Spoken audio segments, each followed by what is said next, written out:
नमस्कार दोस्तों, आप सभी का मेरे चैनल पे स्वागत है।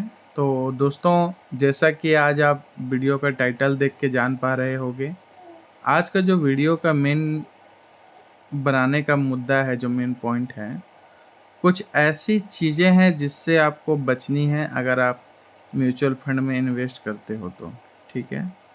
सबसे पहले दोस्तों, आपको जो बहुत ही बड़ी चीज़ समझनी है, वो ये है कि अगर आप जो भी कोई म्यूचुअल फंड आपने ऑलरेडी मान लीजिए सेलेक्ट कर रखा है कि आपको इसी म्यूचुअल फंड को खरीदना है, ठीक है? तो आप उसमें एक चीज़ ज़रूर देखें कि वो डायरेक्ट प्लान है कि रेगुलर प्लान है, ठीक है? देखिए, ये जो टर्म्स हैं ये काफ़ी ज़्यादा कन्फ्यूज़िंग हैं। रेगुलर प्लान्स का मतलब लगता है कि जो रेगुलरली लोग यूज़ करते हैं, ठीक है? और दूसरा है डायरेक्ट। अब समझिए दोनों में अंतर क्या होता है?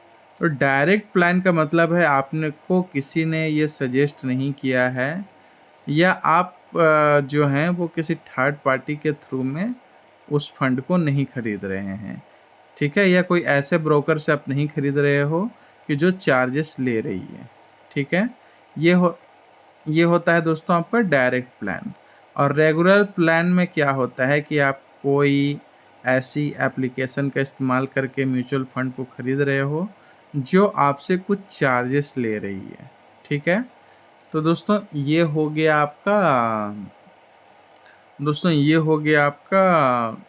डायरेक्ट प्लान और रेगुलर प्लान के बीच में अंतर, ठीक है?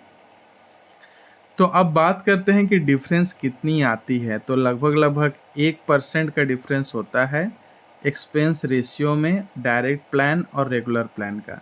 एक्सपेंस रेशियो का मतलब ये है कि जो म्यूचुअल फंड के जो भी फंड मैनेजर्स होते हैं, तो वो ऑब्वियसली कुछ चार्ज करते हैं आपके प्रिंसिपल, आपके प्रॉफ़िट से, जिससे कि उनको जो मेंटेन करने की जो भी फंड को मेंटेन करने का जो चार्जेस लग रहा है फंड मैनेजमेंट कंपनी को, तो वो कम से कम रिकवर किया जा सके। तो अगर आप डायरेक्ट प्लान लेते हो तो ये 0.5 से 1% के आसपास होता है।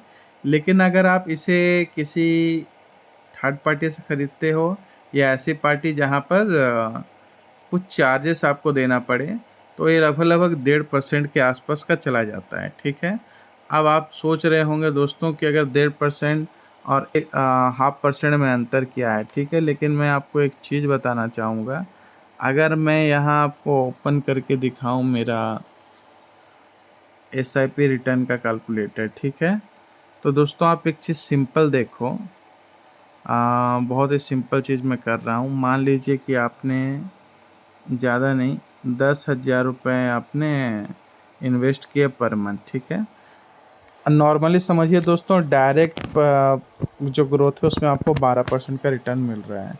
तो आपका टोटल वैल्यू कितना हो जा रहा है? मान लीजिए आपने 30 इयर्स के लिए किया। तो दोस्तों 30 इयर्स में आप देख सकते हो कि 10,000 रुपया जो है दोस्तों, वो लगभग-लगभग दोस्तों आप देख सकते हो 3,52,00,000 रुपए हो जा रहे हैं, ठीक है? 12% के हिसाब से। अब आपको लगेगा 1% में क्या अंतर आएगा, ठीक है दोस्तों? आप देख लो यहाँ पर 3,52,00,000 है, ओके? इसको दोस्तों मैं 11 कर देता हूँ।